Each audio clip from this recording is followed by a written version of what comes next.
and initiated the implementation of the coronavirus emergency response plan. As you can see, it's a very comprehensive document. I want to commend the Department of Health and all of those who have been involved in ensuring that this plan is in place and ready to go.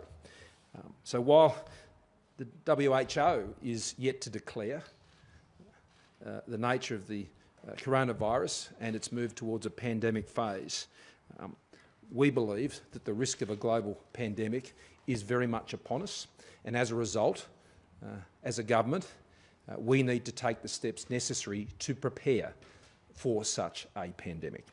And so earlier today, I instructed through the NSC, the Minister for Health, to be engaging with the state and territory ministers, to be bringing back the plan to identify any gaps in capabilities at the various stages or levels at which a pandemic may proceed to. I want to stress that these actions are being taken in an abundance of caution. We have always acted with an abundance of caution on this issue, and that has put Australia in the strong position we are in to this time in being able to contain the impact of this virus. So the actions we're now taking in being prepared even further is to ensure that we can respond immediately when the virus moves to the next level.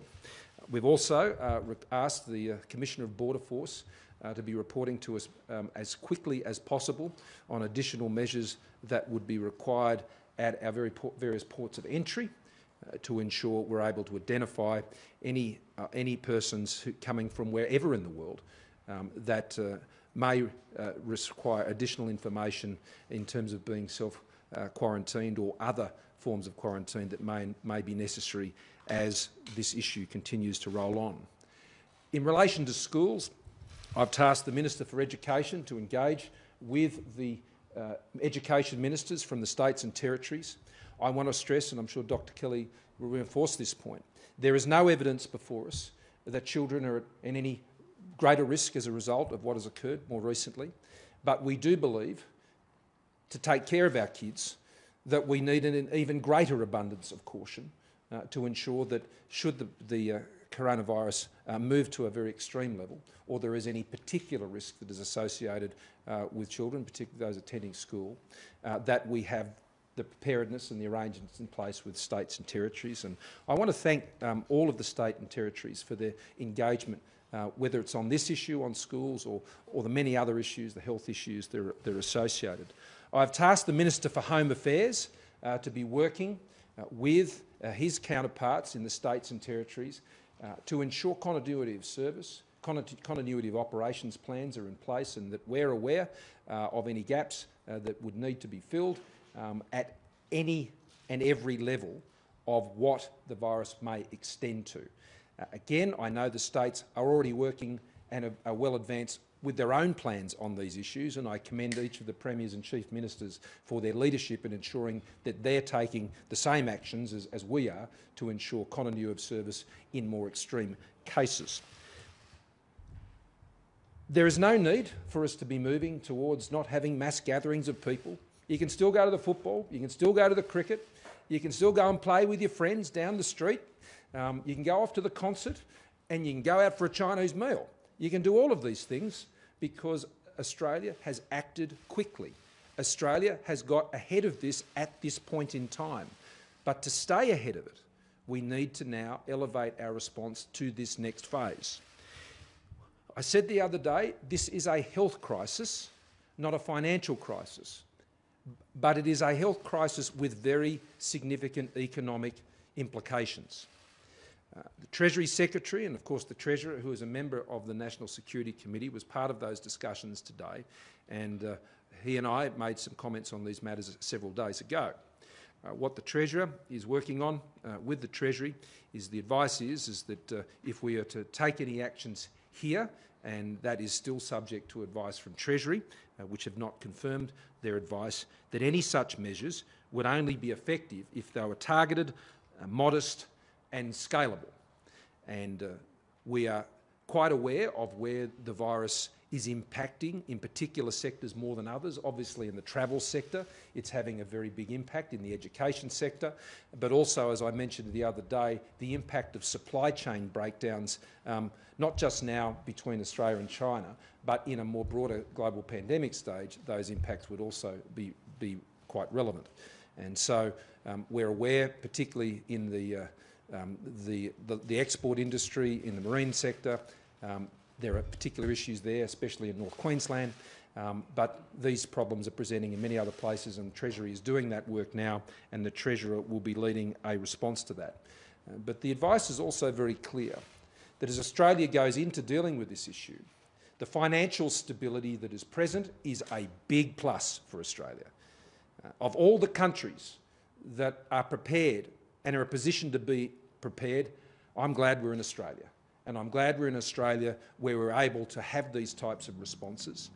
We have the financial stability to address this, and we have one of, if not the best health system in the world to deal with the great challenge that can come with a global pandemic. So, as the health ministers want to say, we are not immune to this, but we are well prepared, and we are going to be even more prepared as a result of the actions which I've initiated today as part of the National Security Committee process. And that means getting on with the plan. We've got a plan, we're going to get on with the plan, because at the end of the day, it's about people's safety. And that is our top priority. And we will continue to work with those around the world, particularly like-minded countries with similar economies. We're working with our Pacific community, we're working with our Indo-Pacific partners to understand the challenges that are there. But there's some challenging months ahead, and the government will continue to work closely based on the best possible medical advice to keep Australians safe. Greg. Thanks very much, Prime Minister, and to Dr Kelly. What's happened this week, of course, is that we have seen outbreaks in South Korea and Japan, in Iran and in northern Italy. And indeed, from Iran and in northern Italy, there's significant evidence that cases associated with each of those countries have led to cases in neighbouring countries, whether it's been in Croatia or Switzerland, whether it's been in Kuwait or other countries within the Middle East. As I mentioned earlier, in the last 24 hours, we've seen 4 continents have first-in-country cases confirmed. And when that involves Africa and West Asia, Europe and South America, that's a very significant moment. On the 21st of January, Professor Brendan Murphy, as Chief Medical Officer, got well ahead of the world and declared that this was a disease of pandemic potential. That triggered a series of actions for which we had prepared in terms of the National Incident Centre, the National Trauma Centre, the work of the Australian Health Protection Principles Committee. It's led to cooperation with the states. It also involved the development of the pandemic preparedness plan for coronavirus. Given the events of this week, as the Prime Minister said, National Security Committee today heard of the high likelihood, the high probability that the world would soon enter formally into a pandemic stage, which has led to the invocation and the implementation, the activation of the coronavirus pandemic preparedness plan. That means we're now at the first stage of that plan. And tomorrow I'll be meeting with the state health ministers, territory health ministers. I want to thank them, as the Prime Minister said. In particular, we're looking at the elements in this part of the plan. We're taking advantage of a meeting which I think it's important to acknowledge was already on the agenda. Coronavirus was already on the agenda, but as a consequence of this, we have sent out inquiries to all of them to fill the items which we want to look at. Supply chain management, to make sure that there's surge capacity, if required, further down in relation to our hospitals and our medical facilities. The preparedness of state health systems, preparedness of critical medicines. They're all the things that we now move towards. The preparation of potential fever clinics in case this were to evolve still further. Having said that, we have achieved containment so far in Australia. I think that's very important. We have achieved containment so far. But when we say we're not immune, we say that for a reason, because now that it's spread to 42 countries, The high likelihood is that somewhere, sometime, there is a further round of cases that may make it to Australia. And if this becomes a truly global event, a truly global pandemic, then it is overwhelmingly likely to have some effect. But we say that to say to Australians, we've sought to anticipate, to plan, and then to activate. Today we are activating something which we had anticipated, for which we planned, and that ultimately is about saying to Australians, we'll get through this, we will keep you safe, we'll do all that we can, and as a country, we are well prepared. Thank you, Greg, and I should have mentioned earlier that it sort of went without saying, obviously the travel ban for China will continue a further week, and that continues to be monitored on a weekly basis. Dr Kelly. Thank you, Prime Minister and Minister. I think the main issues that were discussed at the National Security Committee of Cabinet have been talked about by the Prime Minister and the Minister. We are prepared. This plan that was activated today builds on many years of planning for similar events in relation to pandemic influenza. So all of the elements that are in that plan are very similar to our pandemic influenza plan. We learned from the pandemic 10 years ago when we had our swine flu epidemic. We looked at that plan at that time, we modified it on the basis of what we learned. And now that we know more about this virus over the last few weeks, how it spreads, how infectious it is, how likely it is to cause severe illness, and in which type of people it may cause severe illness. And I would stress that for 80% of people, it's a mild illness. And so we're preparing for all eventualities in terms of when it may or may not come to Australia, how many people might get infected, and particularly and very importantly in this early part of the plan activation is to really concentrate on what we can do to decrease the number of cases coming and spreading through our community. That's the best way to relieve the pressure on our health system and all of the other systems that the Prime Minister has already pointed out, and also the Minister for Health. I might leave it there, Prime Minister. And thank you, Dr Kelly. Phil. Clarify what this means in sort of practical terms. Minister, you rattled off a couple of things, but does it mean we'll actually set up these fever clinics now, and does it involve the granting of special powers to quarantine people and things like that? Could you just be a bit specific as to what it means? The position in relation to quarantine powers actually came with the activation of the Biosecurity Act and the Chief Medical Officer's declaration on the 21st of January. What this does is it now moves to a full preparation phase for all of the supply chains, the medicines. We're working on the national inventories, the national medical stockpile. Tomorrow, as I say, we'll meet with COAG. What the Prime Minister has also done is authorised other ministers, such as the Education Minister, the Home Affairs, to work with their parties. So at this stage, whilst we're actually in containment, we're also in another role, and that is preparation for the possibility of a much more significant event.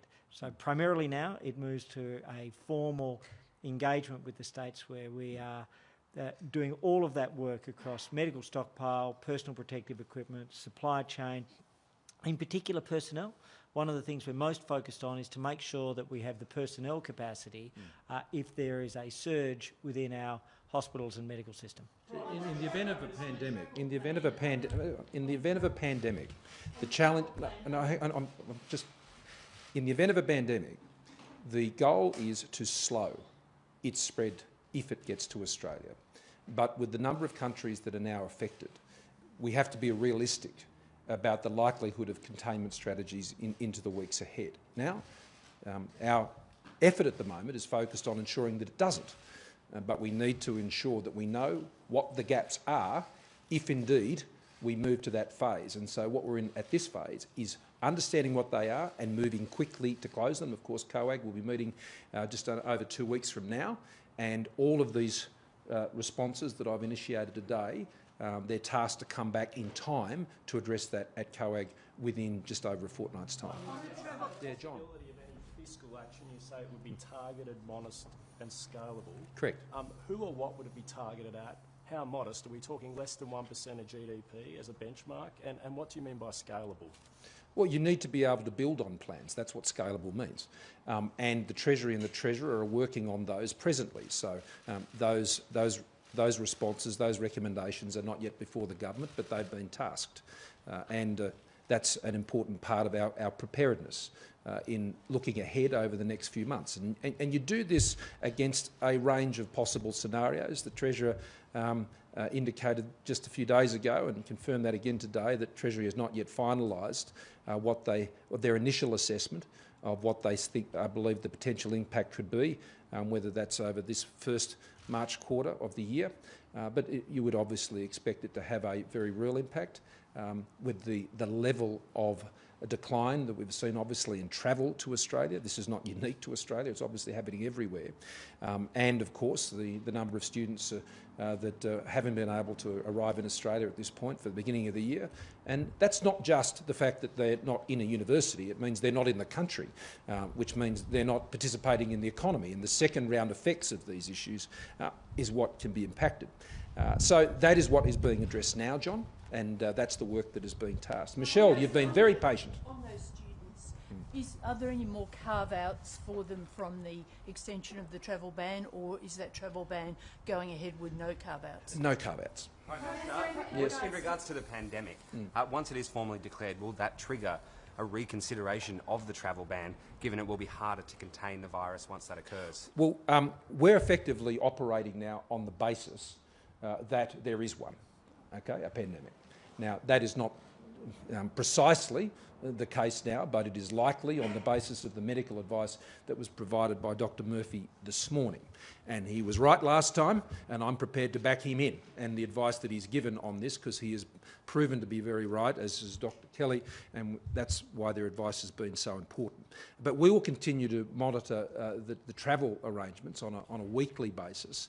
But the advice we received today was that on the balance of risks, further travel bans were not recommended. Yes, Ellen. Thank you. With regards to Border Force's involvement in this, I think you said you want to be able to identify people coming from anywhere in the world. Will you be screening everyone off every flight that looks sick? Well, this is what we've tasked the Commissioner of Border Force to come back to the government with a plan as to how he proposes that this risk be managed through our ports.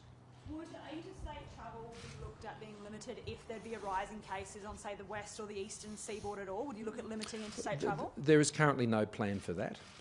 But the thing about this plan, and as Dr Murphy reminded us this morning, the key to plans such as this is they need to be flexible.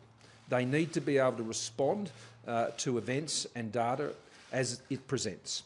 And so you can be assured that the constant management of that plan, the constant communication, is a key part of the plan itself.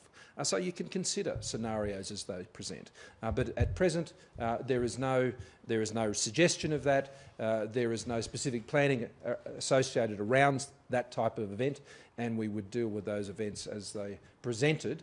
But we would know as part of this process how you would go about that if it was necessary. David, and then I'll go to Dennis. And Mr Hunt also, given the meeting with the states tomorrow, federal government doesn't run hospitals.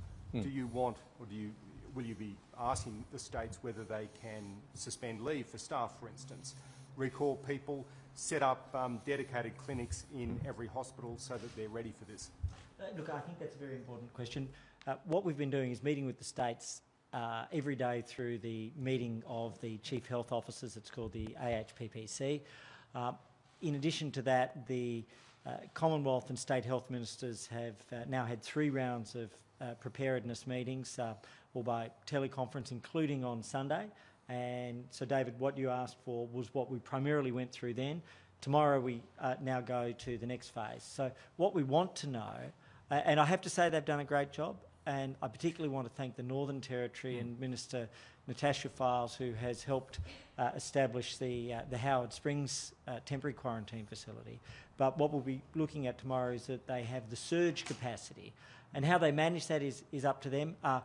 They have been preparing really well, and I think that's really important right from the outset. I remember speaking with them very early on, in the earliest part of February, when we had the first of our preparedness meetings. They were already onto it, but at each stage we've gone further, and then tomorrow we make sure that we have, most importantly in terms of the hospitals, the surge capacity. They've already identified all of the isolation wards. I think Paul's played a huge role in that. Yeah, Paul, did you want to add to that? Yeah, I'll just point to the remark I made earlier about this being based on planning that we've had for a long time. And indeed, it's in a sense exercised every flu season. So every flu season we expect a surge in flu cases during the winter months, and those things like where do we get extra staff, how do we rearrange wards in our hospitals, do we need to consider some ways of diverting people away from emergency departments, how does primary care play a role, what do we do in aged care facilities. All of these things are in this plan, but they're really an extension of what we do every year. And so hospitals and health departments are very familiar with this type of arrangements, and they'll be built upon as we go through the next few months, and will be scaled and flexible, as the Prime Minister has said. Dennis. Mr Albanese suggested that you were acting politically and without decency by not briefing the opposition before you made this announcement. How do you react to that? Well, I react in a very disappointed way. I'll allow the Health Minister to go through the briefings that we've provided to the opposition quite regularly. But I've got to say today I was very disappointed. The National Security Committee met this morning. It became apparent fairly early in the sitting day that the opposition was keen to be very disruptive in the parliament today. I understand that. That's politics. We asked the opposition whether pairs could be provided for myself, the Health Minister, other House members of the National Security Committee, which meant that we'd be able to undertake that meeting uninterrupted. Sadly, that request was declined by the opposition, and they proceeded to go about their business, which resulted in 7 interruptions to that meeting today, at a time we were trying to plan for the impact of a global pandemic on the coronavirus. Well, they chose politics. But Greg. So just in terms of briefings with Labor, on the 3rd of February, we briefed the opposition, and these would generally involve either the Chief Medical Officer or the Deputy Chief Medical Officer and members from my staff. The 3rd of February, Senator Keneally, Senator Wong, Joel Fitzgibbon, Jim Chalmers. On the 4th of February, the Opposition Party Room. On the 12th of February, the Leader of the Opposition. Between the 12th and the 23rd of February, regular briefings with, in particular, the Shadow Health Minister's office. On the 24th of February, Shadow Health Minister Chris Bowen. And last night, a briefing for the Leader of the Opposition and Chris Bowen. I understand that at the last minute, the Leader of the Opposition was unable to attend last night's briefing at approximately 7:30 p.m. His office was present. Chris Bowen was there. I'll leave it to the Leader of the Opposition, I believe approximately 7:30 last night, and we will continue to provide those briefings, and it is appropriate for the National Security Committee to meet today. It would have been ideal if it had been able to meet uninterrupted, because they were notified that we were meeting for this very purpose, but we'll continue to provide those briefings, and they will have to explain their... And can I just thank Zali Segal and Rebecca Sharkey, who have agreed to support the government on any procedural motions that they may have been engaged in this afternoon to enable us, the Minister for Health and I, to undertake this press conference. Yep. In terms of what you're preparing Sorry, for... I missed it from the noise. On the economic front, yep. In terms of what you're preparing for and the housing industry implications of this supply chain issue, is there a potential for a commercial housing industry slowdown here and really significant flow-on effects for the economy from that? Well, obviously the impact of a breakdown in supply chains or travel or right across the many sectors, there will be an impact on the economy, and I anticipate it'll have a very real effect. The scale of that we are already living through right now within this quarter, and the challenges that we face, and I think this is different to SARS. We have been dealing with this issue and looking at it from an economic point of view as a SARS-like event. But what we are seeing with the coronavirus is a very different type of virus. Its transmission rate is much higher. Its mortality rate may be a lot lower. But when you have so many more people who are contracting the virus and it spreads very quickly, obviously the absolute number of fatalities are actually much greater. Already, the coronavirus has taken more lives than SARS and MERS put together. But the mortality rate on both of those previous conditions were much higher, but there were fewer people who contracted them. And so the advice is from Treasury is that we need to be looking at this event quite differently to those others, and that advice is very recent. Only as recently as just a few days ago, there was a very different view about how this was likely to play out economically, which is no surprise then that Treasury are taking further time to finalise their advice to government about the potential economic impacts.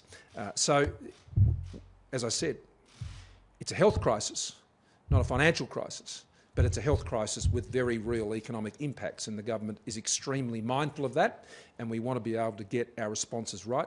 I can say, though, in terms of broader, larger fiscal stimulus-type responses, that is not the advice we're receiving from Treasury. In fact, quite the opposite. Yeah. Sorry, I'll come here and we'll come there. Catherine, we'll go Catherine and we'll keep moving on. Just sticking with stockpiling and supply chain issues, are we confident that, given the disruptions to supply chains in China and other locations where manufacturing occurs, that we have sufficient quantities of Panadol, ibuprofen, basic drugs to control temperature, because obviously we don't have a vaccine or another form of medicine. So do we have sufficient quantities of those basic drugs to get us through a very high infection rate? Firstly, we have a national medical stockpile.